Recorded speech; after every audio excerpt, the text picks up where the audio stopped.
Sister Derby, but today call me chef. When I cook this jollof for you, there'll be nothing left. What's up? My name is Sister Deborah, aka Sister Derby, and you're watching The Journey with Nayoka. He give me pickaxe, but I never dig am. Yeah. Next time, no long thing. You do come a more blog, Charlie, no Johnson. Never try come talk. If you know nothing, do like I be Kubolo. Me is so fucking. Some banana, give me who will do me or you or nobody, Joe. It's like sometimes I feel like they're intentionally doing it because they just want to be conversing with you, go and screenshot them. Maybe their thing has risen, so then they think something is happening. Because honestly, if it's not doing you JJJ, then why are you? What's a big deal? Absolutely. That's why I said religion is causing a lot of this kind of confusion. Don't wear this. I think it doesn't look nice on you. Oh, you wear it. Naturally, most of the people that I've dated have been younger than me. Because hello, Sister Deborah. What's up? Hey, welcome to The Journey. Thank you. Thank you for joining me. Oh, you're welcome. You know what, I must admit, right, there's something that I absolutely love about you. Aside from your music, you are just so authentic. Your voice is distinctive, your sound, you're just so real. Oh, you know? Thank you, I'm glad. Even down to your accent, the way you speak, it's just so real, you know? What is the one thing, you know, when you're going from country to country, what is the one thing you can't live without, aside from your phone? Because everyone needs their phone. Yeah, what would that be? I knew you were going to say phone, which is why I took it out. Yeah, I mean, that's normal. Yeah, exactly. How do you go anywhere without your phone? Makeup? No. Maybe lip balm. I've been getting seriously dry lips, but aside that, I can live without a lot of things. Yeah. I could. I could even stay without my phone for some time. I could. It's just that sometimes, you know, I'm doing social media, influencing or endorsing for some brand. So when it's work and they paid you, you have to do it. But very true. Sometimes I really feel relaxed when I leave my phone. I've started going back to reading like books. So important. I need to do more of that as well. We're so consumed by technology, and you know. Yeah, and it's very relaxing and therapeutic, of course. So, what even prompted me was recently I saw an article, Chimamanda Adichie Ngozi. Yes. She said, put the damn phone down, you know, talk more to your friends, go outside more, read a book. But actually what she moved me the most was, she said, the time that we use on social media, you see, right now it's a habit. It's not like you finish checking and you pick it again. It's true. It's a habit. It's the same very way bad one some people smoke cigarettes. It's more of a habit. It's not needed. That's true. The creative gene, right, runs in your family because your parents were collectors of art and music, correct? You and your brother are artists. You also have a master's degree in book and journal publishing from the University of the Arts. Yes. Did you plan to go into publishing, or is that just something you thought, well, I'm passionate about it, I'll just have it as like a backup plan maybe? Yeah, it's a long story. You want me to go into this? Please. Okay, it's the journey, right? It is. So tell me about yours. Yeah, so I've always loved art since I was little. Since I was 5, I would sit on the floor, the carpet. My mom would get me butter bread. Yeah. You know, the sliced one with butter. Then I'll have tea and I'll be painting and drawing. Right. Since I was 5, I was doing that all the time. I would join like 20 A4 sheets together and then paint a whole town or a whole village. Like I'm drawing it. Okay. So I really love painting. I love making clothes for my dolls, that kind of stuff, with excess fabric for my mom's stuff. And my mom, yes, was a collector of art. So we had a lot of African paintings and stuff in the house, artifacts, masks, everything African, everywhere, but a lot of art. And growing up, I also loved science. Okay, so I was going to secondary school, Wesley Girls, and then my dad, I wanted to do visual arts, but my dad insisted that I should study science so that, you know, that kind of thing. That route, academic route, he used to say to have a stronger foundation to fall back on, if Fair anything. enough. Fair enough. So, and then when I was still pushing, I wanted to do arts. My mom was like, so are you going to be painting signboards on the roadside? Like, what exactly because will back you do? then, like, what's an artist going to do in Ghana? You know, are you going to be hammering signboards or, you know, that kind of thing?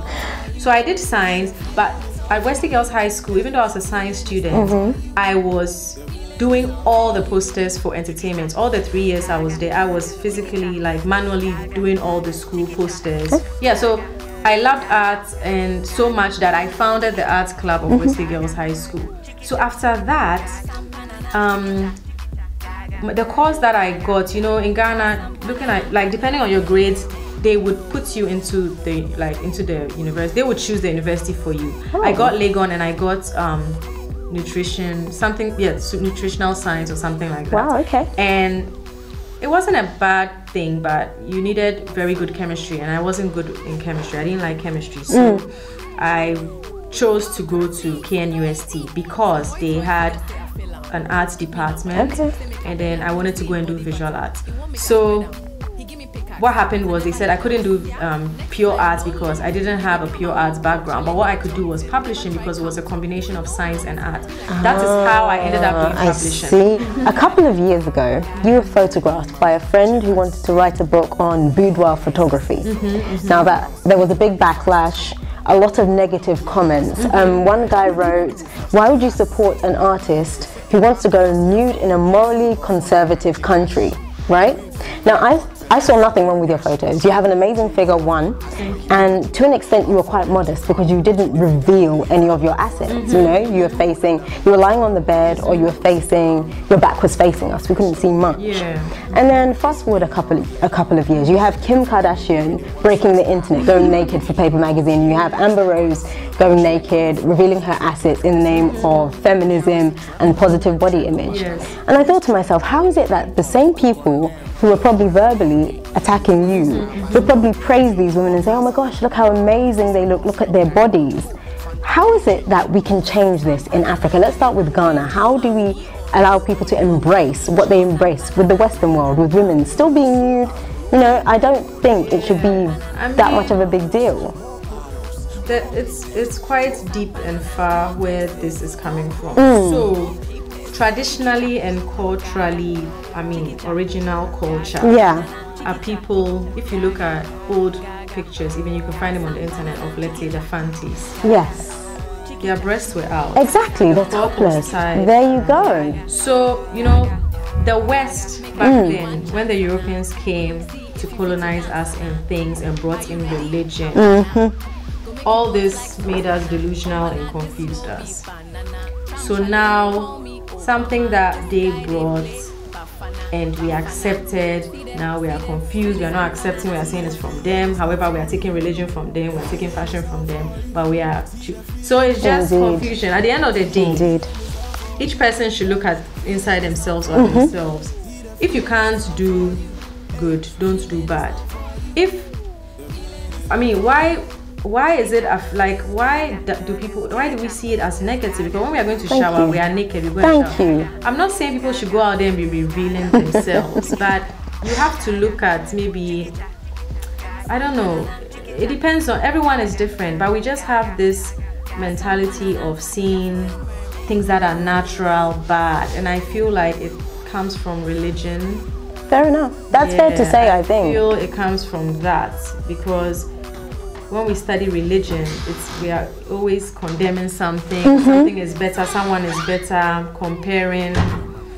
By the end of the day, if you can't do good, don't do bad. I like that. So, yeah, the person is not harming you. Exactly. Yeah, so, I don't know. Were you moved by any of the comments at all? Were you ever tempted to remove the photos or take them down? The photo is still there. Were you tempted? No, never. Me, I tell people that my Instagram, it's my cyber journal. So unless it's something that's not really important to me, then I'll delete it. Fair enough. After. However, I post whatever I post there, I have to like it first. It's for myself. What I'm trying to say, that boudoir, that nude picture. Yes. What happened was, the photographer took it. He was, trying to do a book.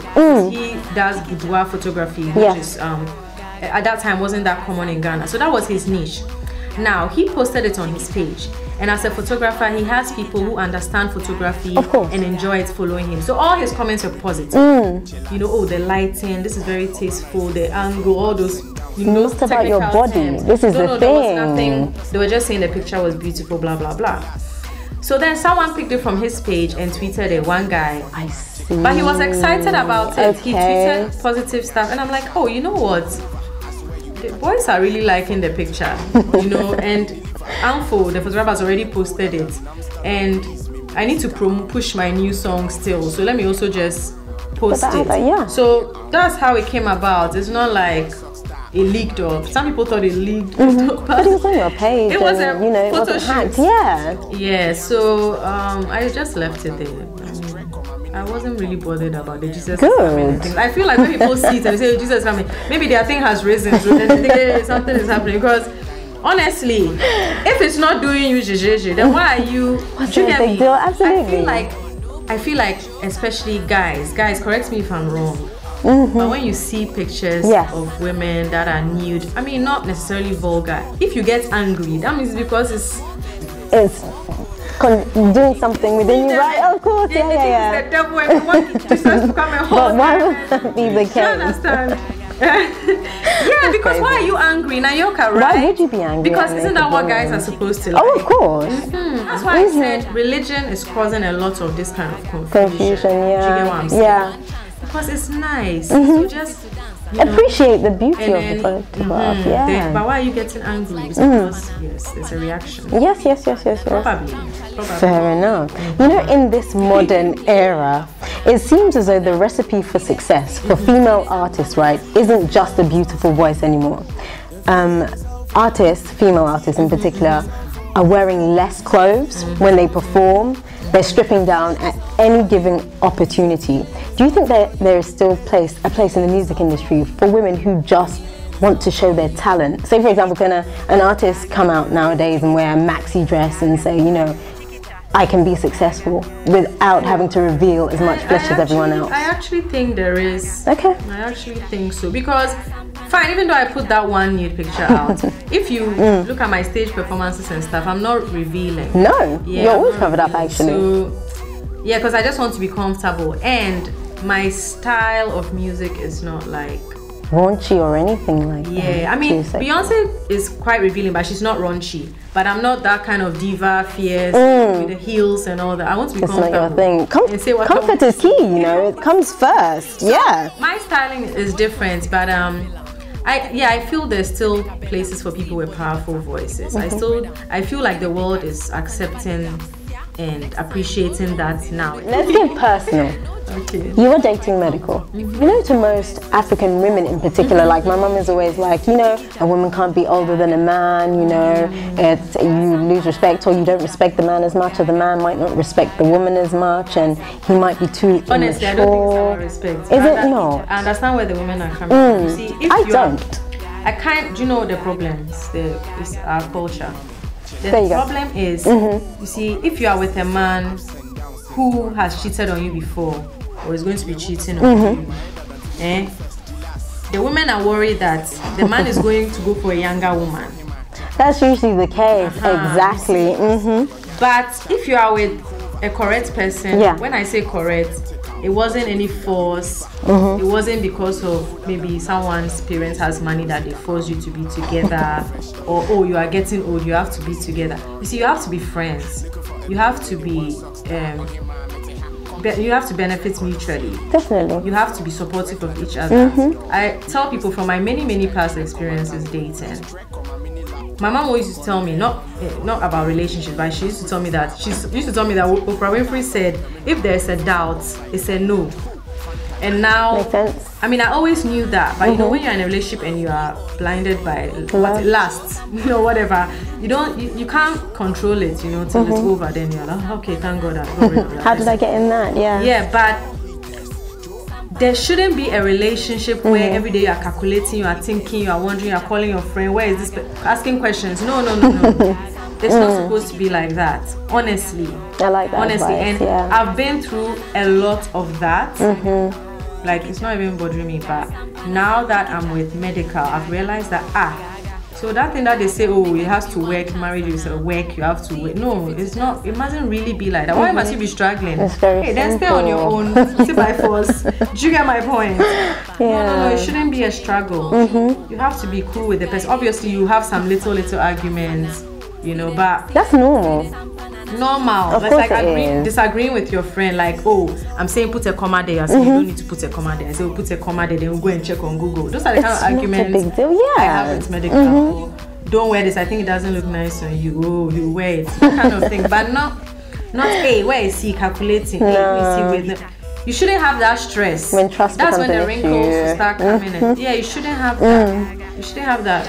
It's not by force. No, of course not. So age was never an issue to you. Okay, so me like this.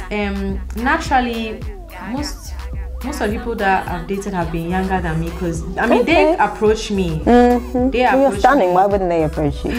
I remember sometime when I was in London some time ago. I think I was 19 or 20, and there were 16-year-olds trying to holler at me, oi, riding the bike, trying to talk to me. I'll be thinking, hey, you don't know. And me, I look young, and I'll be telling them, do you know I can be your grandmother? Meanwhile, I'm just 20, but I felt so old. So most of the time, it's young people that are attracted to me, and it's not hard for me to gel with younger people because you're very youthful. That's what I act youthful, so like old stiff people. When you say something, they'll be looking at you like, are you okay? Are you correct? No. I like people who are humorous, who are bubbly, like cracking jokes, fooling, that kind of thing. So I think that's what makes it easy for me to gel with.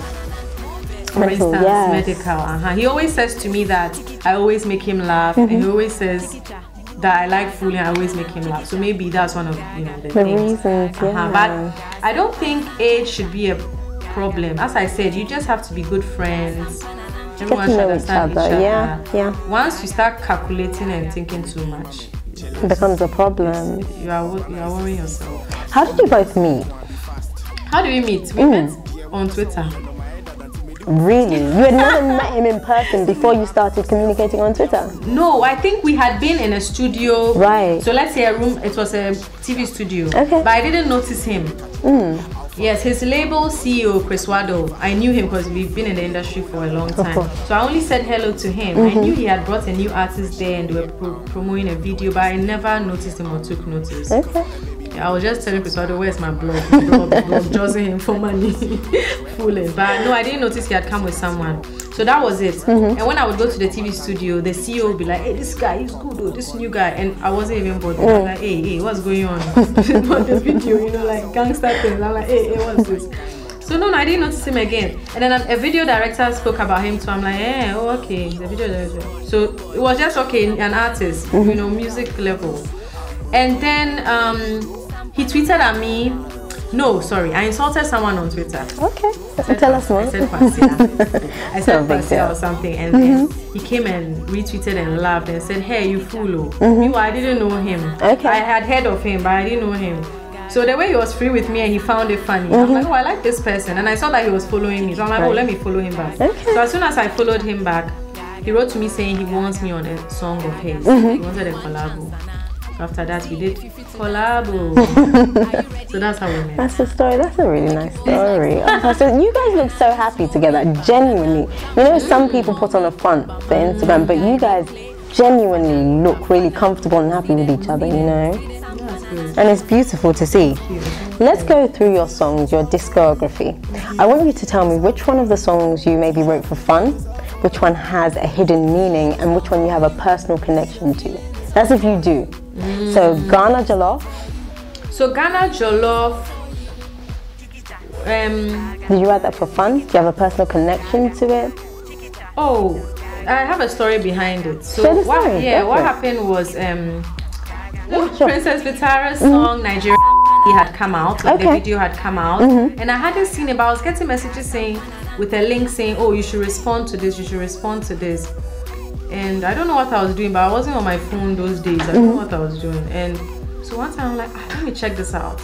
So I watched 30 seconds of the video. I'm like, hey, the video was interesting. Some kids, LA, I like the setting. I'm like, wow, okay, but why are they saying me? Then on Facebook, someone else had done a post saying Sister Deborah or Miss Bell should respond. I said, hey, these people, what are they driving at? And then Ifia had also told my brother to come and tell me. So I'm like, okay, and I just let it go. And then Kerry Hilson had said something about Jollof on Twitter. So they had sparked the Jollof wars again. Right. So one day I was just in the studio with the FOKN boys, one of them Mensa, and then the Jollof wars were going on and Princess Vitara's name came up. I'm like, you know what? I'm going to make a song, but I'm going to call it Ghana Jollof. And that's how it came up. And then something like Bola. Bola was mainly the instrumental that gave the vibe for this. I call it, it's pop, but it's a pop ballad. The message in the story is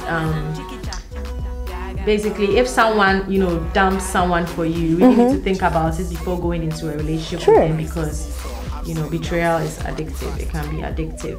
And in the video, we're showing how so the guy dumped me, and then he went for another girl, but then he saw that I had become a big star, so he wanted me back. So in the video, you think I'm going back to him, however, I'm going for the girl. So I'm going to advise him. Who came up with the concept? Was that you? Together with One Love, my brother. Yeah. So most of my stuff, like, he helps me write it.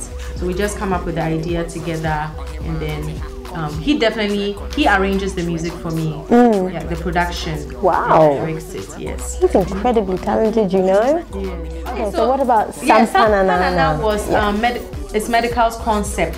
Was Medikal's concept. Wow, okay. So Medikal had the song, and then I had to put like 2 verses on it. So it was, you know, like a collabo thingy, but the main concept was Medikal's. Right. Yeah. So I just had to, you know, write my 2 main verses, but Medikal came up with the guideline of the song. Okay. It's basically about, you know, in life sometimes something goes wrong, and you can't really blame anyone. Of course. Yeah, so it's just, oh Charlie, like, you do yawa, sampanana. It's just one of those things. I love the song though. Incredible collaboration, I must admit. And the video was directed and filmed by One Love. The video is a one-take video, so we never said cuts. You just kept the video rolling. Wow. Take. So if you watch it after what I've said, you notice that there's no cut in the video. If you were stranded, out of these 3 entertainers, who would you call, text, or reject, like completely ignore? You wouldn't even dial their number. Okay. Medikal, One Love, and Joey B. Okay, if I was stranded, I would call Medikal, text One Love, and reject. And not bother to contact Joey B. Just let him go. Let him go. Tell us about your new single. You released it on your birthday as well. Yes, my new single. Okay, so my new single is a love song that One Love produced. Again, yes. Wow. Yeah, so he created the beats, but we got Uncle Beats to, you know, also, you know, put some drums and stuff on it. So it was a collabo beat making, but One Love had the whole concept and the direction. And it's a love song dedicated to my fans and Medikal. Oh, that's so sweet. Yeah, and I really enjoyed the song, especially because, you know, there's some guy in it, there's tree there, the beat is amazing, the drums that Uncle Beats puts in it, it really makes you want to dance and move and stuff like that. But it's a very romantic love song. Yeah. Okay, what is your pet peeve? Like the one thing you absolutely hate, irritates you like crazy? What could that be? What is your pet peeve? Slow people. Wait, so I'm like really. You mean dumb ones? No, like, you know when you need things to be done quickly, snappy, and they're like, oh, let me just take this. You know, London is very fast-paced. There's no time to take your time. So slow people, I can't take them. I'm trying to.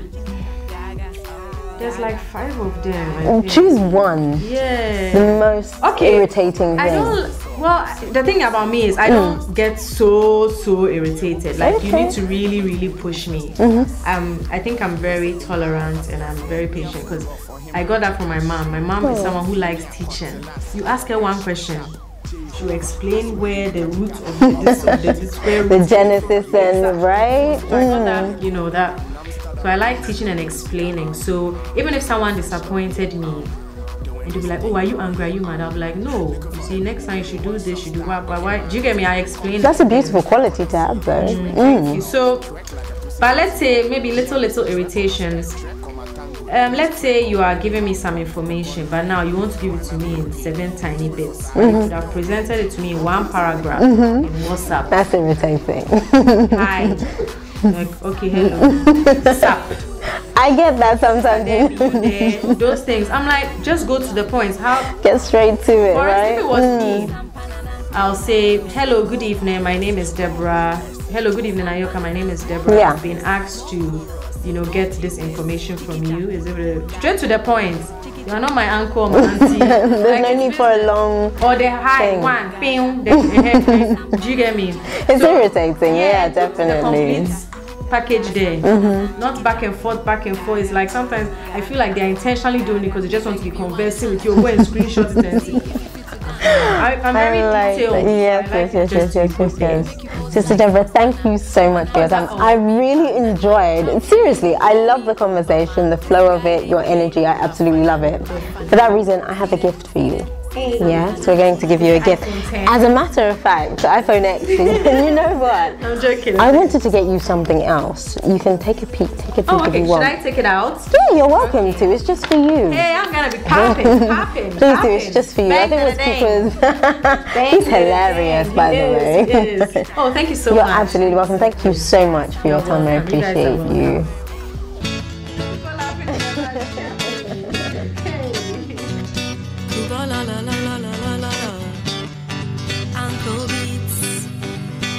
Sister Deborah.